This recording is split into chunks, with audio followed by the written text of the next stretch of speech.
Are you in the midst of planning your trip or already on the road and are freaking out at how much cash is flying out of your wallet at a speed that you cannot control? Then this video is for you. We're going to talk about some travel hacks that you can use while you're planning your trip, booking things like your flights, and while you're on the road. Because I understand that you want to travel for longer. 1-2 week trips are great, but for the long-term travelers, here's how you can save some money. That isn't to say that these tips are only for long-term travelers. People who are doing shorter vacations can use my booking tips and use some of these while on the road as well, so that you don't spend a fortune on a short vacation too. Welcome to day 2 of my week of money saving tips. Today I've got 10 tips for you, and they're all on how to save money when traveling. My first tip you can use before you even hit the road. Tip number 1 is to go incognito. There are different names for this. It could also be called a private browser. Just go to whatever browser you use, click file, and just see what option it gives you. You want to use a browser like this because then cookies don't track you. When cookies track you, they could often bump up prices. In a private or incognito browser, you can even look for flights from different destinations. Purchasing a flight from Canada to Southeast Asia could be done cheaper in London than it could be from purchasing it actually in Canada. You can play around in a private or incognito browser. Do all of your research in a private or incognito browser, and then when you're ready to purchase, you can do it through there, or you can do it through your regular browser. It doesn't matter. You may even get some deals if you use a regular browser when you're ready to book, because then they actually know where you are. Tip number 2 is another tip that you can use before you even leave your house. In fact, you can use this tip months in advance, and that is to sign up for email alerts. Do this for places like booking.com. Sometimes they've got sales, other accommodation sites. You can also use this for airlines. Sign up for any airlines that are flying from where you are to the destination that you're going to. You could find a flight sale and then can actually book at a much cheaper price than you would if you were just regularly browsing on any old day. I think you guys are going to like tip number 3. It's called spend to save. Yes, that's right. Get a credit card and start travel hacking. That means the more you spend, the more extra points or money back that you're going to rack up. I'm not encouraging you guys to go crazy. Do not do that. But with your regular expenses, even reoccurring expenses often give you bonuses like more money back or extra points. If you choose to get a travel credit card or even a regular credit card, it may offer you travel insurance as well. Hello, that's something that you don't have to pay for now, which means extra savings while you're on the road. Most credit cards will insure you for up to 30 days of travel. Some are 25, they're all different. You've got to read the fine print. Typically not long term though. Let's get on to some tips of ways you can save money when you're actually on the road and not just planning your trip. So tip number 4 is to go on free tours. Yeah, you heard that right, free tours. These are the most popular in Europe, which is great because Europe is one of the most expensive destinations, the most expensive continent actually to travel through. Major cities often have free tours, and there's usually multiple companies that do them. All you have to do is show up at the time and place that they say, and at the very end of the tour, give a tip. You can tip as little, as much as you want. You don't even have to tip. But I do recommend that you do, because usually the tour guides are super knowledgeable and excellent. You're gonna get so many tips being on this tour as well, like places to eat, where to go, how to get other discounts. They're totally worth it. If there is a free tour in a city, you can bet that I have been on it if I have been there. It is very often the first thing I do when I get to a new destination, because it really helps me get to know the lay of the lands, where things are, and then I don't get lost. To find these tours, all you have to do is a quick Google search, whatever city you're in, free tours, options will pop up. If you're staying at a hostel, usually they've got a free tour that's done through the hostel, or a company very often comes, picks you up and then takes you to the meeting spot. Easy. Number 5 of my tips may sound kind of silly, but I cannot believe the amount of people that do not bring water bottles with them traveling. Water adds up so fast when you're buying bottled water, and it's extremely bad for the environment. I work very, very hard to cut down on the amount of plastic that I use, and I hope to see more people in the future cutting down on their plastic use as well. Using a reusable water bottle obviously has multiple benefits, so I highly encourage you to buy even a cheap one. I prefer to get one that's a little bit more expensive and will keep things cold in places like Southeast Asia. It's excellent because then I can actually have cool water when I'm sweating buckets in the humidity, like I kind of am right now here in Bali. It's a hot one today.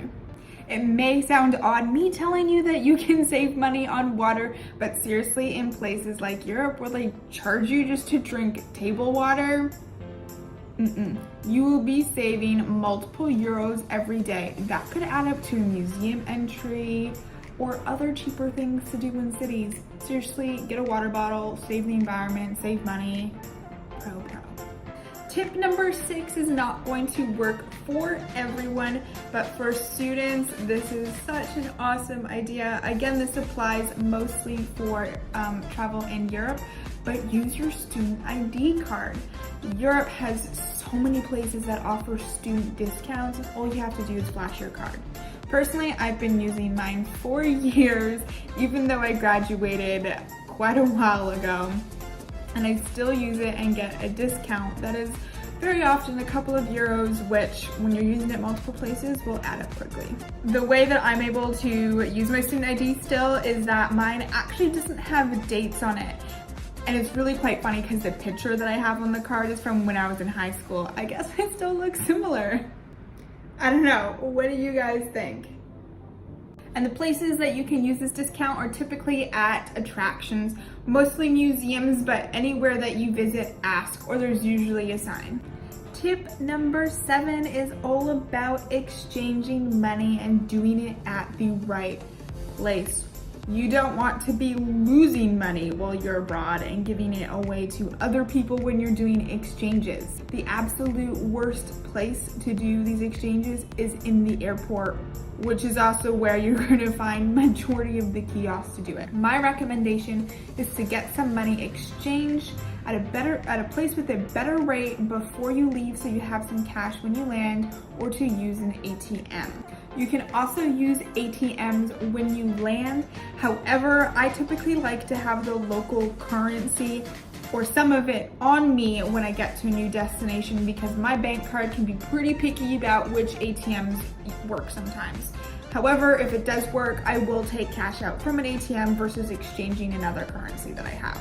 Before exchanging money, I also use an app to check and see. I'll go up and I'll ask them how much it would be to get X amount of money exchanged, and then the app I use is XE Currency. I'll link it below in the description so you guys can use it. It's very accurate, and then I can tell how much I'm being ripped off or how much of a fee that they're taking, and I can know if I'm comfortable with paying that fee or not. Another tip when it comes to exchanging money is try and use all of your cash before you go home. Oftentimes when you go to a bank back home and have a foreign currency, they will charge you a fee because they have to pay a fee to send the money back. Also, they won't take any change, so always get rid of your change before you get home. Tip number 8 is to do the math. Not always the funnest thing. I certainly hate doing math. I understand if you hate doing math, but it could save you money while you're on the road. A lot of cities and destinations offer city passes. These are not always the best deals. They will list what attractions are included. Take a look, decide what you want to do, and then calculate how much those things are to do individually versus buying the city pass. Don't get sucked in just because it's easy. Figuring these things out could probably only take you 5 or 10 minutes. Seriously, it won't take long. Don't be lazy. Save some money. And if you're doing lots of things in a place, then the city pass could actually save you quite a bit of money. Some of them really are good discounts. Other ones just aren't worth it at all. Tip number 9 is perhaps one of the most important travel tips that I have ever learned and gotten the best deals from in all of my travels over the last few years, and that is to be flexible. I know this is difficult for people who have jobs that they have set dates that they have to take off, but being flexible, if you can, is gonna save you lots of money and you'll be a very happy traveler. By being flexible, I mean take a look at different dates for when you're traveling, especially for flights. This is the most important.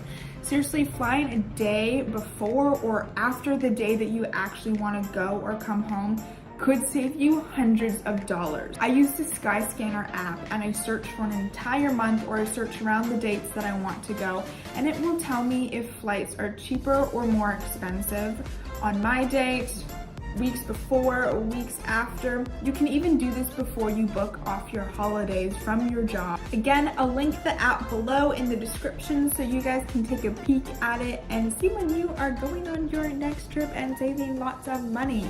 Another tip is to set up flight alerts. So if a flight dips down in price, then you know it's time to book.